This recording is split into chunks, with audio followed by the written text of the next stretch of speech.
Salut la team, bon samedi la team, j'espère que vous allez bien. Bon live hier soir comme d'habitude, on a parlé de la concentration de l'attention, rester concentré. Effectivement, vous savez qu'on a tendance souvent, quand la vie est dure, quand on a un coup dur comme la crise existentielle de son conjoint, comme sa crise de couple, à se positionner en victime. Et quand on se positionne en victime, qu'est-ce qui se passe? C'est pas très compliqué, on cherche des raisons pour ça, pour dire pourquoi je suis victime, pourquoi je suis victime, pourquoi je suis victime, je voudrais réparation, réparation, réparation. Quand on se comporte en acteur, quand on est quelqu'un qui veut agir, on se dit, ben voilà, j'ai un coup dur dans la vie, il devait arriver, de toute façon, j'ai bien compris avec les neurosciences, avec le capitaine, avec la team, la famille des pirates, que toutes les crises existentielles sont normales, c'est des choses qui arrivent dans la vie, que la phase 3 du couple est aussi quelque chose de tout à fait normal. Donc je ne suis pas du tout une victime, mais je suis un acteur, il va falloir que je passe cette crise, il va falloir que je passe ce moment difficile. Et en restant concentré sur mon objectif, en sortant de la victimisation, eh bien on va y arriver. Alors aujourd'hui, on va parler d'un témoignage. Vous savez que quand on a des témoignages, les piratesses s'appellent Marie et les pirates s'appellent Pierre. Donc je crois que la dernière fois ou les deux dernières fois, on avait fait des histoires de Pierre, donc de piratesse, de criseuse qui était revenue. Aujourd'hui, on va faire un témoignage de Marie. Donc je l'appelle bien sûr Marie, puisque pour garder la confidentialité. Et on va s'apercevoir effectivement que quand on est dans une période de crise, quand c'est difficile, il y a plein de choses qui ressortent des blessures de l'enfance. Alors vous aviez une formation sur comment gérer les blessures de l'enfance. Vous avez d'ailleurs, tiens, tant que j'y pense, dans les formations qui sont en descriptif de cette vidéo, je vous ai mis en place depuis la semaine dernière un bundle. J'ai appris ce que ça voulait dire un bundle, c'est-à-dire quand vous prenez plusieurs formations, vous avez une remise. Donc vous verrez dans les nouveautés, dans les packs, dans le catalogue de formation qui est dessous, vous pourrez avoir, si vous prenez 3 formations, une remise conséquente. Et évidemment, ça marche dès la formation de la semaine, dès la formation sur la concentration, sur l'attention, ça fonctionne déjà. Donc au moment où c'est difficile, effectivement, quand on arrive dans la montagne à vélo, ceux qui ne sont pas bien préparés explosent. Dans la plaine, on peut encore suivre, on peut encore faire illusion, mais quand c'est très dur, là on peut plus tricher, on ne peut plus faire de l'illusion. Donc là, c'est la réalité aux personnes qui sont bien préparées, qui sont meilleures que les autres. Et pour nous, les pirates, c'est exactement la même façon. Je vous dis souvent, parce que j'adore cette phrase, c'est que la chance, c'est la conjonction de la préparation et de l'opportunité. L'opportunité, c'est le point d'inflexion. Vous avez une formation sur le point d'inflexion. Quand vous écoutez effectivement votre travail et que vous êtes bien préparé et qu'arrive le bon moment, eh bien c'est là que vous savez saisir. Oh, Bruno, on se calme, vous allez saisir votre chance. Vous allez savoir saisir votre chance. Tu vois Bruno, c'est pas si compliqué. C'est le capitaine. Alors Bruno, on se calme. Ah là là. Bien, allez, on part sur les routes de Marie. Voilà son témoignage. On va voir comment ça se passe. Alors, vous savez que j'aime découvrir les témoignages, ce qu'on voit en même temps que vous. Alors, pour rien vous cacher, je lis les premières lignes et ensuite je vois qu'on peut en faire une vidéo. Donc c'est là, effectivement, que je découvre en même temps que vous et je vous en fais de ce témoignage un mini coaching. Donc bonjour Bruno, je vous fais part de mon témoignage, merci. Alors on a dit Marie. Nous sommes un jeune couple pacsé, voiture, maison et enfin projet bébé dans les mois qui suivent. Mon conjoint a fait ce qui semble être une crise existentielle de la maturité ou crise du quart de vie. Donc vous voyez qu'on parle de plusieurs crises existentielles. Il y a la première qui est la crise d'adolescence, la crise de jeune. Ensuite, on a la crise d'adulte autour de la trentaine.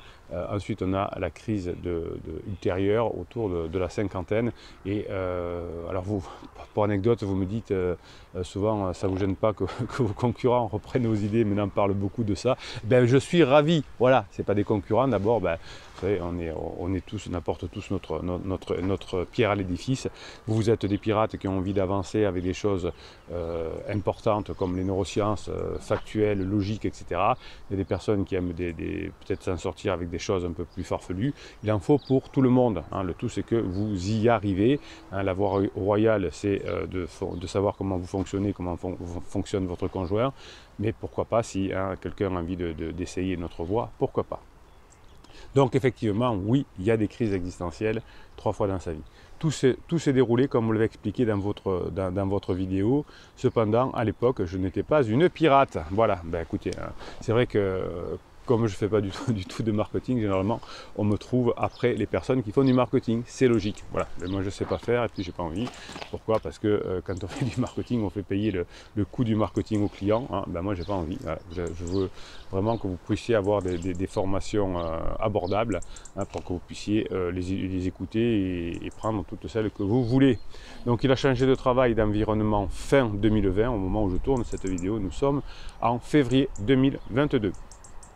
Il a commencé à être de plus en plus distant avec moi. Voilà, hein, c'est un marqueur, la distance affective. Je vous en ai parlé dans le live de la semaine dernière, sur le live sur les besoins. Effectivement, quand on a moins d'affection, quand la personne est moins proche, quand la personne s'investit moins, c'est un marqueur d'une crise existentielle, d'une crise de couple et souvent d'un pansement. Il a commencé à être de plus en plus distant avec moi, comme s'il était ailleurs, quand il était à la maison, tout le temps, sur son téléphone et sur les réseaux sociaux. C'est un marqueur fort aussi. Alors si la personne a passé toute sa vie sur son téléphone, non, mais s'il y a tout d'un coup une difficulté, enfin, un changement de comportement au niveau des réseaux sociaux et du téléphone, c'est aussi un marqueur fort d'une crise existentielle et certainement même d'un pansement. À une époque, les marqueurs, c'était que les personnes changeaient beaucoup d'horaire, rentraient plus tard le soir, etc. Parce qu'il fallait bien se voir en direct quand on avait un pansement. Là, aujourd'hui, on peut le faire par téléphone et par réseaux sociaux. Donc, les marqueurs sont plutôt le changement de comportement, le téléphone qui reste plaqué dans la poche, le changement de code sur le téléphone et le temps passé sur le téléphone, évidemment. Découverte de pansement en mars 2021. Voilà, donc on avait pressenti qu'il y avait un pansement, un collègue de boulot et le fameux « j'y arrive plus, je ne suis pas heureux, je préfère qu'on se sépare ». Donc vous voyez que toutes les crises sont exactement les mêmes. Les mêmes mots, je t'aime plus, faut qu'on se sépare, j'ai plus les papillons dans le ventre, etc. Et on choisit un pansement qui va nous faire du bien dans un certain temps et nous détruire ensuite, qui est souvent quelqu'un que l'on fréquente fréquemment. Alors c'est la plupart du temps un collègue de boulot quand on n'est pas en confinement, hein, puisque c'est facile, on est à côté, on se voit toute la journée, on est bien habillé, tout ce que vous voulez. Ça c'est Illustrado, il est où? Hop, il est là. Non, il n'est pas là, il est là. Bon. Qui n'est pas content parce qu'il attend que je lui fasse un câlin, mais les pirates passent avant. Donc effectivement, oui, on va chercher quelqu'un proche, hein. Alors c'est souvent quelqu'un au bureau, mais ça peut être un ami de la famille aussi, un ami, un copain même, hein, du couple, ou une copine du couple, évidemment, hein, ça arrive également. On va chercher quelqu'un de proche, et j'ai même vu le cumul, hein, c'est-à-dire un collègue de bureau, plus, enfin, qui est en même temps un ami de la famille. Autant choisir le plus proche possible, hein, comme ça demande moins d'énergie pour avoir son pansement. Donc je commets des interdits. Alors vous voyez que toutes les histoires sont les mêmes. Si on ne sait pas comment être un pirate, on commet des interdits, on fait des silences radio, on pleure, on crie. Alors qu'est-ce qu'elle dit? Supplication, lettre magique, ultimatum, contact de pansement, propulsion. Voilà. Ben, il y a un peu tout là-dedans. Vous avez la formation exceptionnelle sur les interdits que vous avez en descriptif de cette vidéo dans le catalogue, évidemment. Oui, voilà. Donc vous avez compris. Supplication, lettre magique, ultimatum, propulsion, aller voir pansement, etc., etc. Donc tout ça fait que, au lieu de rapprocher son conjoint, ça le propulsion, hein, ça le met plus loin. Voilà, c'est comme ça. Je ne comprends pas son comportement. Non, alors il n'y a pas de logique. La seule logique, c'est le travail que nous faisons, nous les pirates. Hein. Il n'y a pas d'autre logique sinon. Les autres logiques seraient effectivement difficiles à comprendre parce que ce n'est pas une logique. Non, il n'y a pas le préfrontal qui fonctionne pendant le préfrontal, pendant la crise existentielle, pardon. Et donc effectivement, hein, il n'y a pas de logique à ça. Il continue de vivre avec moi. Rentre agressif à la maison, puis devient câlin, papouille, collé à moi, ça vous rappelle plein de choses. Puis continue de voir pansement, continue à me mentir, sous les menaces, il finit par quitter la maison 2 mois plus tard. Donc sous mes menaces, pardon, il finit de quitter la maison 2 mois plus tard. C'est souvent ce qui arrive, hein. La personne s'en va parce que vous avez mis trop de propulsion, soit des menaces, soit une pression trop forte. Les personnes en crise, l'inconscient des personnes en crise, c'est très bien que souvent c'est qu'une crise et qu'on a des chances de revenir ensemble, évidemment. Souvent, quand il y a divorce, hein, si vous regardez autour de vous, c'est que la personne qui n'était pas en crise n'était pas un pirate et n'a pas fait ce qu'il faut. Une amie me fait connaître votre chaîne. Ah, une amie pirate. C'est bien les amis pirates. Et je commence à bosser à fond sur moi pendant la phase d'alarme. Alors vous savez, oui, bosser à fond, hein, avec les formations, c'est pas super compliqué, c'est même simple. C'est des formations qui fonctionnent et qui sont efficaces. On n'a pas besoin de rester devant son ordinateur pendant 4 heures, petit 1, petit 2, petit 3, et d'apprendre par cœur. Non, on fait autre chose, on se promène, on fait son ménage, on conduit sa voiture, et on écoute et on réécoute des fichiers audio. Hein. Il n'y a pas d'ordre dans la formation. La formation, ça dure environ 2h30, vous avez des fichiers de 10 minutes, vous les écoutez en boucle. Ceux qui vous plaisent le plus, vous les écoutez, vous les réécoutez, vous les réécoutez, vous les réécoutez, jusqu'à ce que ça crée des liens neuronaux. Et quand vous avez créé les liens neuronaux, c'est là que vous allez avoir le changement de comportement durable. Hein, c'est pas en apprenant quelque chose par cœur que ça va faire quelque chose sur votre comportement. Si vous apprenez quelque chose par cœur, vous pourrez savoir qui est la capitale des États-Unis ou la capitale de l'Australie. C'est Canberra, hein, c'est pas Sydney, attention. La question traditionnelle, pour la blague traditionnelle, c'est Canberra, vraiment. Donc oui, vous pouvez savoir quelle est la capitale de l'Australie, mais vous ne pourrez pas changer de comportement avec ce type de formation. Vous ne pourrez changer de comportement qu'en écoutant des audios en boucle et qui vont créer des nouvelles connexions émotionnelles. C'est comme ça, et des connexions neuronales. Donc je commence à bosser pendant la phase d'alarme, environ 6 mois, oui, hein, vous voyez que c'est exactement ça, hein, les phases d'alarme, c'est 6 mois, hein, c'est le moment où on est un peu vénère, on ne sait plus où on en est, on a encore de l'énergie pendant la phase d'alarme, on croit que son pansement, ben, c'est l'homme de ma vie, la femme de ma vie, etc. Et c'est après qu'on commence à s'épuiser et rentrer dans la phase plateau. Donc pendant 6 mois, Marie est intelligente, elle travaille sur elle, détachement émotionnel, dépendance affective, femme fatale. Mais surtout dans un premier temps, badinage et humour à fond. Oui, hein, ça c'est important. La formation badinage, hein, badinage, c'est la base de la relation entre les êtres humains. Et ensuite, quand on arrive bien à badiner, on peut passer à l'humour et ensuite à la sexualisation. Cette phrase a été terrible, je n'ai absolument pas reconnu mon criseux et sa famille non plus. Il sort tard, il a de nouveaux amis, il brave les interdits, tout le temps en colère, méchant, manipulateur, vicieux, profiteur, bref, détestable. Hein. Il vous méprise. J'avais fait une vidéo sur le mépris. Hein. Effectivement, quand son conjoint, femme ou homme, est en crise, on a l'impression qu'il nous méprise. Donc, elle le met dehors, Marie. Il a quitté la maison et ses relations ont rapidement commencé à se dégrader avec sa famille, puis avec ses collègues. C'est tout à fait ce qui se passe, hein, puisque votre conjoint n'est pas bien avec vous, mais il n'est bien avec personne. Voilà, c'est comme ça. Hein. Donc, au début, c'est le conjoint qui prend, puis si vous avez des enfants, c'est les enfants, et puis la famille, et puis les copains, et puis en dernier, c'est souvent le boulot. Ah, depuis le début de l'été, c'est fini avec pansement. C'est bizarre, hein, un pansement qui se termine. Oh, comme c'est bizarre. Ben oui, un pansement, c'est pas fait pour durer, c'est fait pour éponger sa souffrance. Donc, quand on a plus de souffrance ou quand on voit que ça sert à rien, que ça marche pas comme ça, et qu'on souffre toujours, et peut-être plus encore, le pansement prend fin. Enfin, il y a sûrement dû y avoir des rebonds, mais je ne m'y suis pas intéressé. Et je n'accorde plus aucune importance à pansement, surtout je ne lui en reparle jamais. Et ça c'est génial, hein. Vous voyez que souvent quand vous reparlez de pansement, oui mais il te manipule, oui mais elle te manipule, et tu ne penses pas à tes enfants, etc. Bien, chaque fois ça c'est des profondes répulsions. Donc ce qui m'interroge toujours, c'est que vous voulez revenir ensemble, c'est un bon objectif, et souvent vous faites l'inverse, hein, en parlant, en ne maîtrisant pas vos émotions, en ne maîtrisant pas vos pensées. Vous voulez récupérer votre conjoint, vous avez les formations, vous avez les méthodes, appliquez-les. C'est pas en faisant l'inverse qu'on va y arriver. Bravo, bravo, bravo. Marie. Comme dans une des vidéos, lui jouait le sauveur et elle l'infirmière. Ah ben voilà. Ben, l'avantage c'est que vous savez, on est tous moyens les êtres humains, hein, surtout Capitaine Pirate. Alors on a une zone de génie, mais après on fonctionne tous pareil. Souvent quand on fait un coaching ensemble, vous dites moi mon histoire, vous allez voir, c'est du gratiné. Non, elle est exceptionnelle. Non, quand vous me la racontez, elle est comme tout le monde. Et c'est une chance, hein. C'est-à-dire que si vous faites ce qu'il faut, si vous faites la même chose que les pirates qui sont arrivés, vous avez des probabilités d'y arriver. Mais il faut faire ce qu'il faut. Alors j'essaye de badiner toutes les semaines ou tous les 15 jours s'il est temps down, vous voyez c'est long. Et nous nous voyons environ une fois par mois. Vous voyez que c'était parti très bas. Hein. Dans le couple intime, on était venu à se voir une fois par mois. C'était à la fois peu, mais à la fois bien suffisant en phase d'alarme, car là, il faut être vraiment fort pour compenser son humour et son attitude. Quelle intelligence, Marie! Néanmoins, j'arrive à instaurer un climat de confiance avec Criseux. Très bien, hein, les hommes adorent qu'on leur fasse confiance. Il voit que je reste dans la bienveillance et que malgré tout, je ne lui veux aucun mal.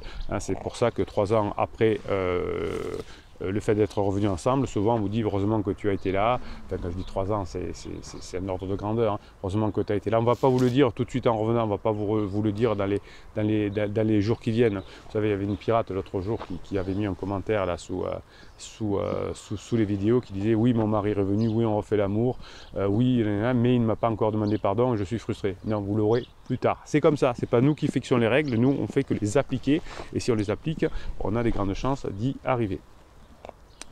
Avant de partir, j'obtiens systématiquement un regard soutenu droit dans les yeux et un câlin. Ainsi, nous quittons toujours sur une note positive. C'est exactement ce qu'il faut faire. Hein, on essaye de rester sur du positif, on essaye de vivre des expériences positives. Et c'est en vivant des expériences positives, évidemment, qu'on change de comportement. 6 mois plus tard, j'ai l'impression qu'il rentre en phase plateau. Bon, voilà. Hein, après les fameux 6 premiers mois, on y est aussi. Il est beaucoup plus calme, posé et nous arrivons à avoir des discussions agréables et nous voir plus facilement. Dans les 6 premiers mois, effectivement, c'est compliqué. Il accepte de revenir à la maison juste pour manger avec moi ou pour faire une balade. Donc effectivement, quand vous avez été intime, hein, 2 solutions. Soit c'est fini, on se déchire, on met des propulsions et c'est réglé. Premier cas. Deuxièmement, on devient amis. Hein, on devient complice. Et quand on a été intime et qu'on est complice, on ne peut pas rester complice très longtemps. On va redevenir intime. Mais si vous ne passez pas par cette phase où vous allez travailler sur vous et vous donnez à votre conjoint ce dont il a besoin, si vous restez concentré sur vos besoins et sur ceux de votre conjoint, vos besoins sur ceux de votre conjoint, eh bien là, il y a des chances d'y arriver. Donc il y a encore quelques downs, oui, dans la phase plateau, il y a des downs, mais de moins en moins souvent, et j'arrive à mieux gérer. Badinage et humour à fond, la technique est maîtrisée. Je garde ce contact pour se dire au revoir, regard et câlin. Qu'est-ce que c'est bon ça. Allez, fin 2021, les papiers sont faits malgré moi, je passe chez le notaire pour la maison, la voiture et la cassure du Pax. Je pense alors que ça va signer la fin de notre histoire entre Criseux et moi, car plus de raison de garder contact. Non, non, non, je vous le dis, hein, souvent dans les formations, comme ça va rentrer quand vous écouterez en boucle vos formations, même après un acte juridique comme la dissolution du pacte ou le divorce, on revient quand même ensemble, on peut encore revenir ensemble, ça arrive. Je vous donne plein d'exemples. Contre toute attente, c'est à partir de là que Criseux devient tout gentil, rapprochement, contact moelleux. Voilà, ça n'a rien à voir. Nous prenons contact de façon plus régulière et nous continuons de nous voir 1 fois par mois. Bon. 1 mois plus tard, badinage, humour, cette fois sexualisation. Hein.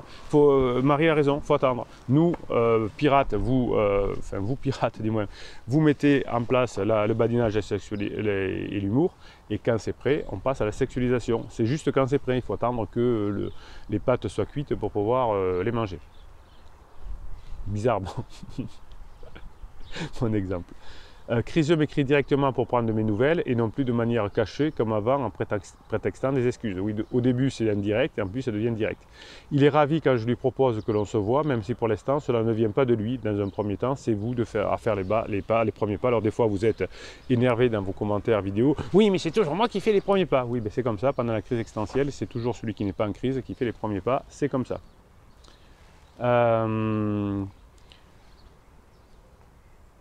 En tout cas, il accepte mes invitations et nous passons de très bons moments ensemble 1 fois par mois pour l'instant.